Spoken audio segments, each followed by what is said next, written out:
अगर ये हो गया था आपका, न्यूमेरिकल करते हैं start. What is the D Broglie wavelength?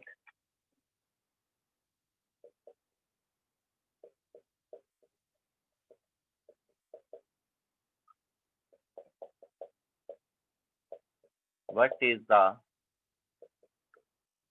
de Broglie wavelength?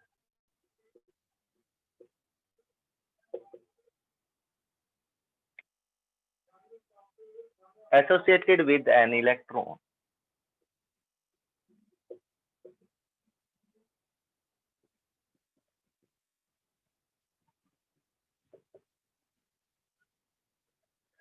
किसी इलेक्ट्रॉन के साथ उसकी डी ब्रोगली वेवलेंथ निकालनी है विद स्पीड ऑफ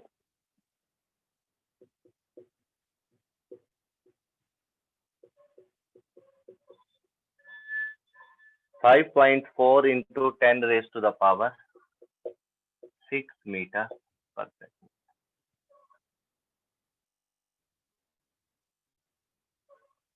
ठीक है, इसमें गिवन क्या होगा? प्लैंक कांस्टेंट की value, as you know Planck constant कितना होता है? 6.6263 भी ले लेते हैं कहीं, -34 joule second. And mass of electron कितना होता है? इलेक्ट्रॉन की बात चल रही है तो आप ये वैल्यूज खुद ब खुद ले सकते हो, बाकी न्यूमेरिकल वाले भी दे ही देते हैं। करें इसको। सॉल्यूशन क्या क्या गिवन? एक इलेक्ट्रॉन गिवन है, एच की वैल्यू है आपके पास, एम की वैल्यू है। कैलकुलेट क्या करना है? Lambda wavelength. फार्मूला क्या होता है वेवलेंथ को निकालने का? H/P, H/m भी लिख सकते हो। ठीक है, कौन कौन सी वैल्यू गिवन है लैम्डा निकालने के लिए? फार्मूले तो बहुत है, ठीक है, लैम्डा निकालने के कल करवाए गए थे आपको। यहाँ पर गिवन क्या क्या है? मास ऑफ इलेक्ट्रॉन h, और ये क्या है? स्पीड, यानी कि वेलोसिटी की वैल्यू क्या गिवन है? 5.4 into 10 raised to the power 6 metre पर सेकंड। तो HMV तीनों वैल्यूज आपको गिवन है, तो यहाँ पर पुट करिए वो 6.62 into 10 raised to the power 34 joule second upon mass 9.1 into 10 raised to the power -31 kilogram, velocity 5.4 into 10 raised to the power 6 metre पर सेकंड। सभी वैल्यूज MKS सिस्टम में है, तो किसी को भी चेंज करने की जरूरत नहीं। ठीक है, सॉल्व करिए इसको। सॉल्व करेंगे कैसे? थोड़ा राउंड ऑफ करके ले चलते हैं इसको। 6.62 को क्या ले लीजिए आप? 7 ले लीजिए। 9.1 को 9 ले लीजिए। 10 raise to the power 34 into ये 10 रेज टू द पावर -31 ऊपर जाएगा तो +31, 10 रेज टू द पावर 6 ऊपर जाएगा तो -6, नीचे क्या रह जाएगा? 5.4। 5.4 को क्या लेंगे? 6 ले लें, ऊपर हमने ज्यादा ले लिया था, इसको भी ज्यादा ले लेते हैं, रेशो में थोड़ा क्या रहेगा? सिमेट्री सी रहेगी। ठीक है, जैसे 6/5 को दिखा रहा था, अब 7/6 हो गया, नियर अबाउट सेम सेम ही होंगे। ठीक, करे सोल्व। 7/ क्या आ गया? 54। ऊपर जीरो का हिसाब करिए, 34, 31, -6 में से ये 34 प्लस का है, क्या हो जाएगा? 10 रेज़ टू द पावर 28। ये वैल्यू प्लस में थी, माइनस में थी, ये देखिए माइनस, गलती करने वाले थे। ये कितना हो गया? -40 और 31, 10 रेज़ टू द पावर -9। ठीक है, 10 raise to the power -9। Solve करिए। 7 को 54 से कितना आएगा 0.01 54 16 0। अब कितने पे जाएगा 54 2 पे जाएगा 3 पे ज्यादा हो जाएगा है ना। यस 2 पे जाएगा 0.12 54 2 का कितना हुआ 108 रेस्ट क्या रह गया 52 फिर 0 फिर कहाँ पे 9 के करीब जाएगा है ना 0.129 तो 0.129 को आप क्या लिख सकते हो 0.13 into 10 raise to the power -9। Okay lambda है 0.13 नैनोमीटर भी लिख सकते हो आप। ये मीटर में है ये किसमें हो जाएगा नैनोमीटर में। तो this is your required result wavelength is equal to 0.13 nanometre. ठीक है ये किसके लिए था इलेक्ट्रॉन के लिए। इलेक्ट्रॉन की वेवलेंथ निकाल लिया आपने 10 रेज़ टू द पावर -9। अगर और एक बात और डिवीजन जर्मर ने जो एक्सपेरिमेंट किया था वो इलेक्ट्रॉन के ऊपर ही करा था। क्यों क्योंकि इलेक्ट्रॉन एक ऐसा पार्टिकल है जो सबसे छोटा है जिसका मास क्या है सबसे कम प्रोटॉन का इससे ज्यादा होता है। ठीक है तो इलेक्ट्रॉन का जो मास है वो सबसे कम है। एटम सबसे छोटा पार्टिकल लिया गया उसके अंदर उसके कंपोनेंट में इलेक्ट्रॉन को लिया गया है ना। तो इलेक्ट्रॉन के ऊपर काम किया था तो डिवीजन जर्मर ने क्या करा था वेवलेंथ बता दिया था। इस चीज को प्रूव करा था कि जो मैटर है उसके पास वेव नेचर होता है। यानी कि जिस बॉडी के पास मास होगा वेलोसिटी होगी उसके पास वेवलेंथ भी होगी। ये मतलब है इसका। अगर कोई बॉडी के पास पार्टिकल है कोई बॉडी के पास पार्टिकल तो होगा कोई अगर पार्टिकल है वो मोशन में होता है तो उसके पास वेव नेचर होता है। तो ये डिस्कवर किससे करा गया था इलेक्ट्रॉन से। इसके बाद अगर कोई बड़ी बॉडी ली जाए मतलब ज्यादा मास की बॉडी अगर ली जाए तो क्या होता है इसकी जो वेवलेंथ है वो क्या आती है बहुत कम आती है। हालांकि ये भी कम है 10 रेज़ टू द पावर -9 देख सकते हो आप। ठीक है लेकिन अगर हम कहते हैं कि अगर हम चलते तो हमारी वेव क्यों नहीं दिखाई देती हम क्यों नहीं वेव फॉर्म में चलते बिकॉज हमारा मास क्या होता है ज्यादा होता है। ठीक है हमारा मास क्या होता है ज्यादा होता है।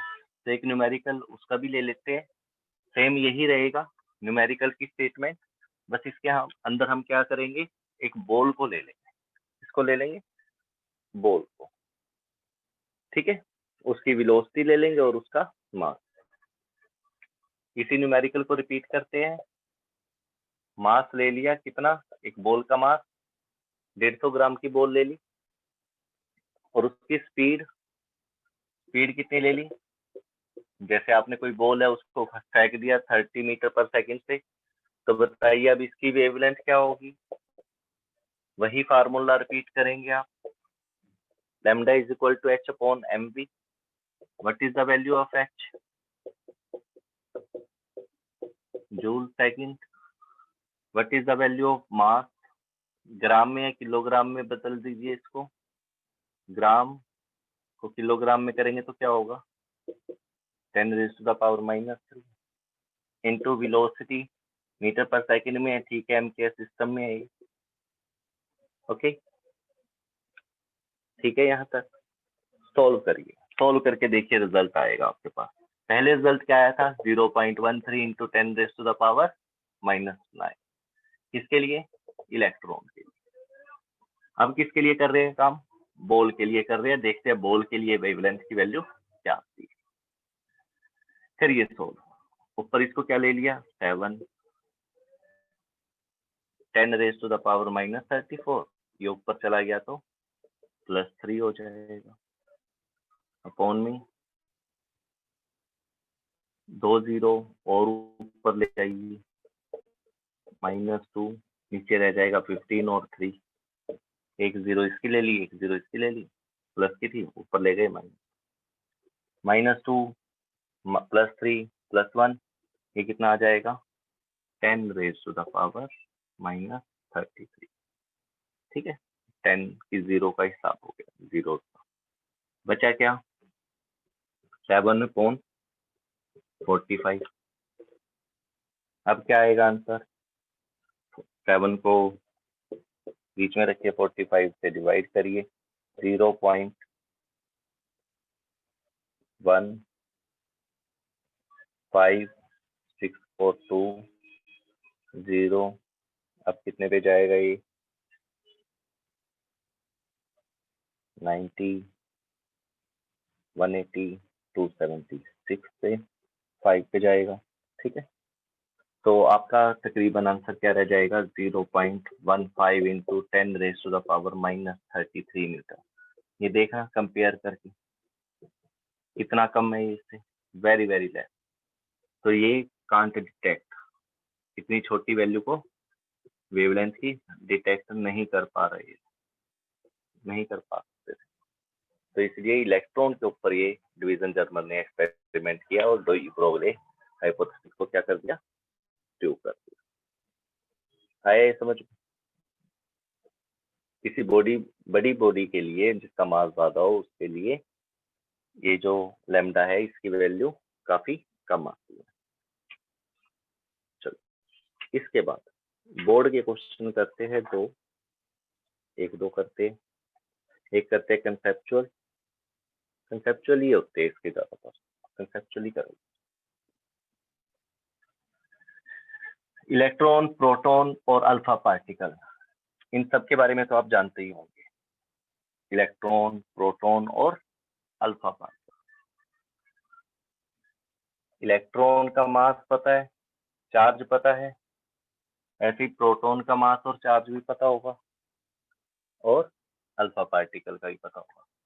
पता है ये सारे? चलो अभी बता देते हैं दोबारा से, उसके ऊपर ही न्यूमेरिकल है। फार्मूले तो देखो आपके पास है वेवलेंथ निकालने के।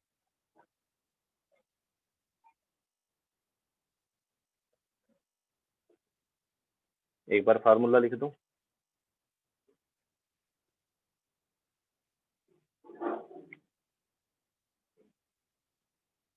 लैम्डा इज इक्वल टू क्या होता है,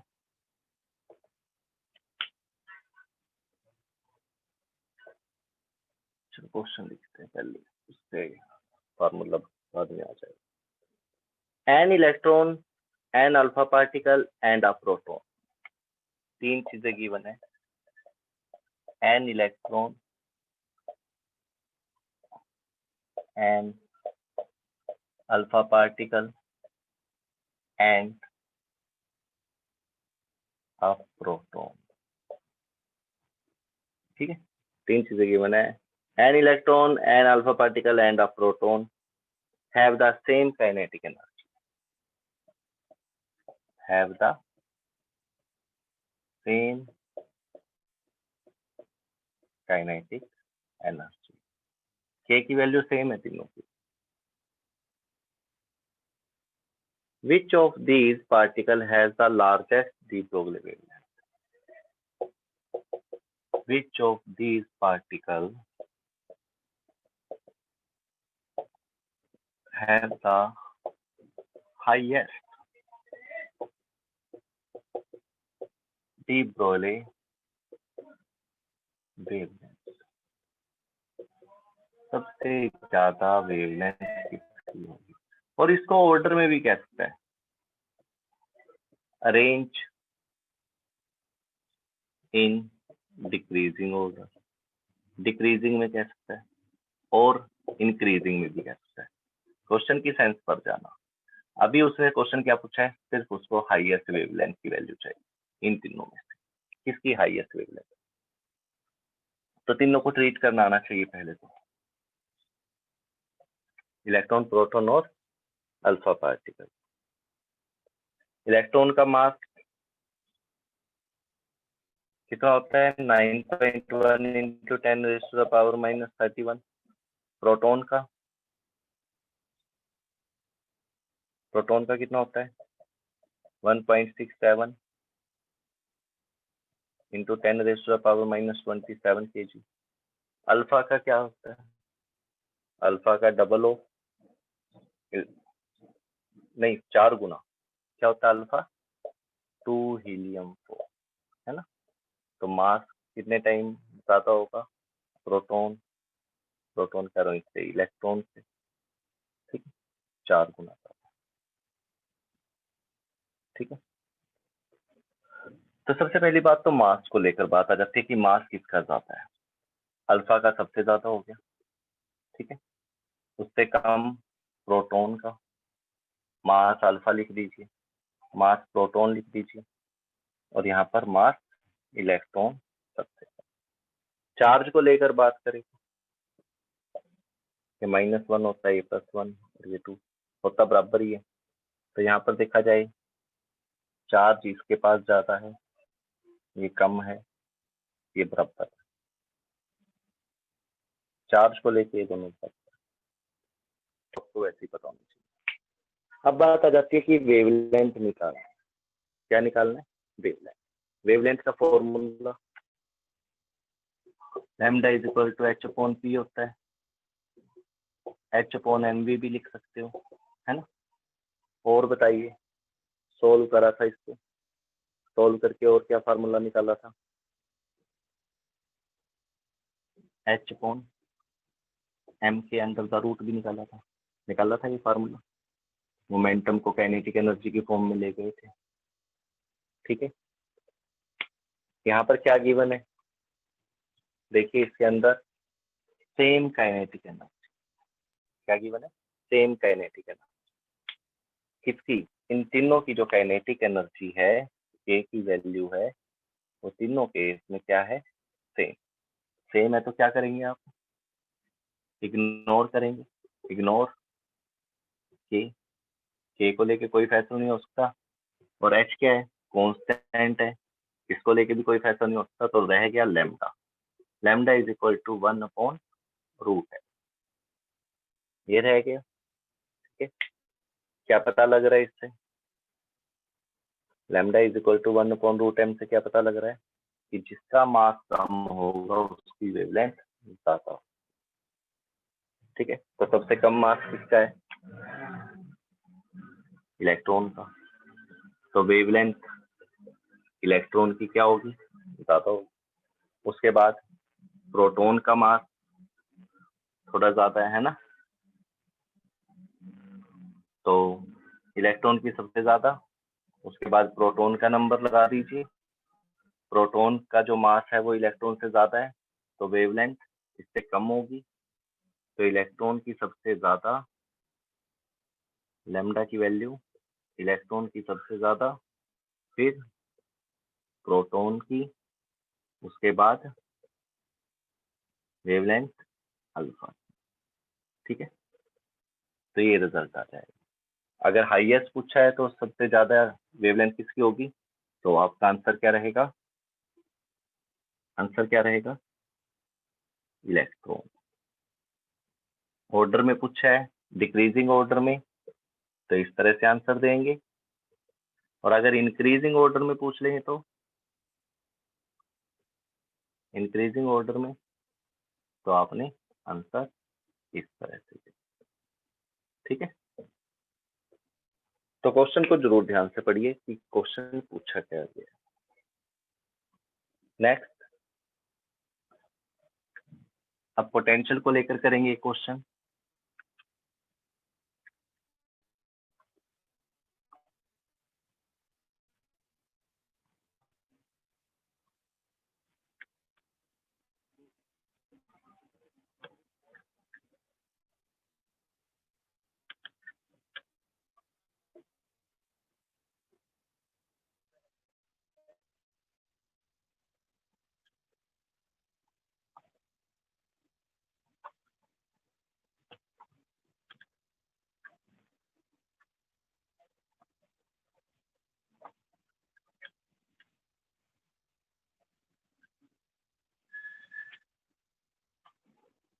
एक क्वेश्चन और नोट करिए, सीबीएसई बोर्ड में आए हुए ये सभी question. Calculate the ratio of the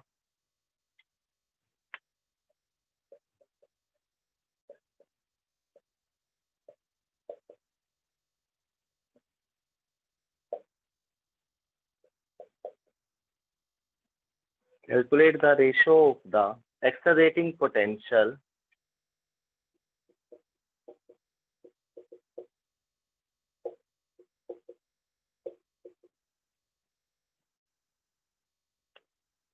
required to accelerate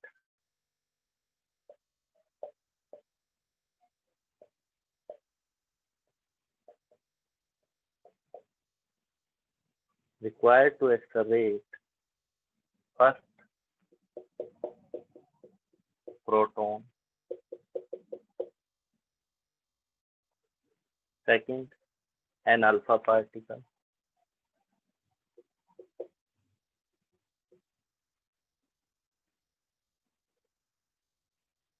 to have the same de Broglie wavelength.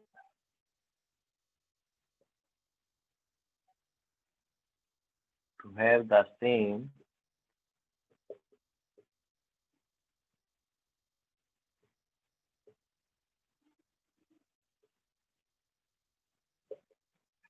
lambda की वैल्यू सेम है एसोसिएटेड विद दैट.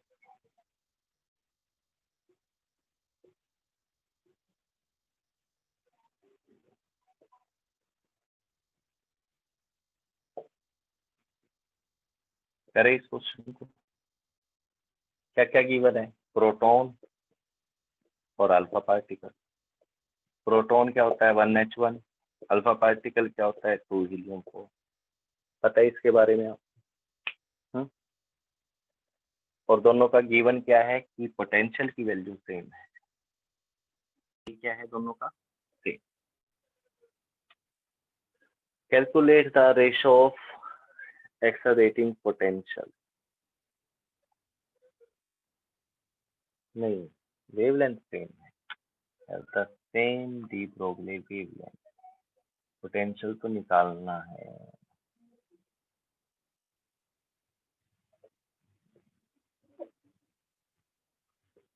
पोटेंशियल की रेशियो निकालनी है. VP upon v alpha calculate करना. ठीक है, ये गिवन है या पता होता है आपको. ये गिवन है और ये कैलकुलेट करना. VP upon v alpha. करें इस क्वेश्चन को. लैम्डा फार्मूला बताइए क्या होता है. Lambda is equal to h upon p, h upon m v. लेकिन ये तो मास इंटू वेलोसिटी की टर्म में है. हमें किसकी टर्म में चाहिए? जिसमें लैम्डा हो, पोटेंशियल हो, है ना. ये दोनों तो होने चाहिए ना. पोटेंशियल की फॉर्म में वेवलेंथ का फार्मूला क्या था हमारे पास? H upon M Q V. यही था, कल ड्राइव करा था. इलेक्ट्रॉन के लिए निकाल दिया था आपने मास, और इलेक्ट्रॉन के मास की वैल्यू रख के, एच की वैल्यू रख के 12.27. वो सिर्फ इलेक्ट्रॉन के केस में था. लेकिन प्रोटॉन और अल्फा पार्टिकल है तो आप पूरे फार्मूले को लेकर ही करेंगे. ठीक है, करें इसको. लैम्डा इज इक्वल टू ये. तो लैम्डा प्रोटॉन के लिए क्या होगा formula? H upon mass of proton, charge on proton और पोटेंशियल ऑन प्रोटॉन अंडर का. इसी तरह से अल्फा के लिए बताइए.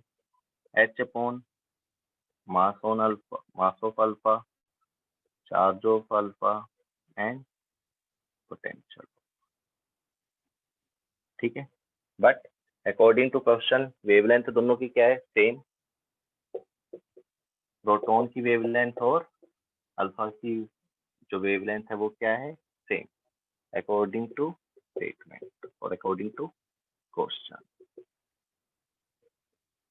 ठीक है, अगर वेवलेंथ सेम है तो ये दोनों क्या होंगे? इक्वल होंगे. H upon m p q p v p under the root is equal to h upon m alpha q alpha v alpha. Cancel, root से रूट कैंसल. ठीक है, उसके बाद क्या बचेगा?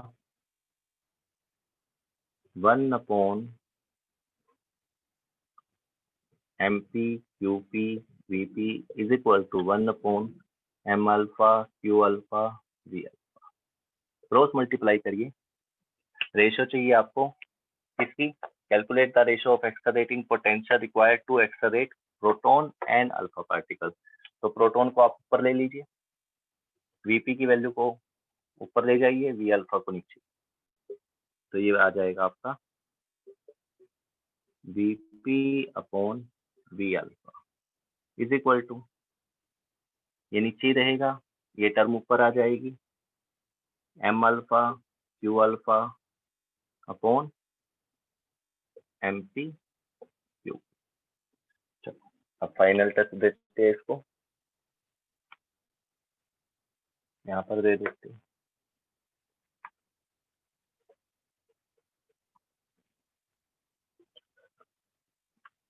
मास of alpha, charge on alpha, यहाँ पर आ जाइए, ये चार्ज को शो करता है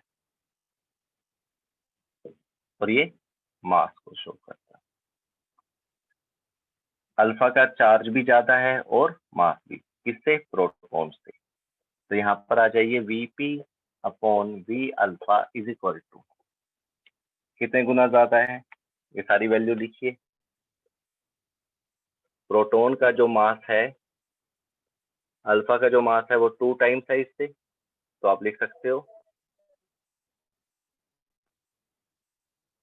मास ऑफ प्रोटॉन अगर mp है, अल्फा क्या होगा? 2mp, क्या होगा? 2mp।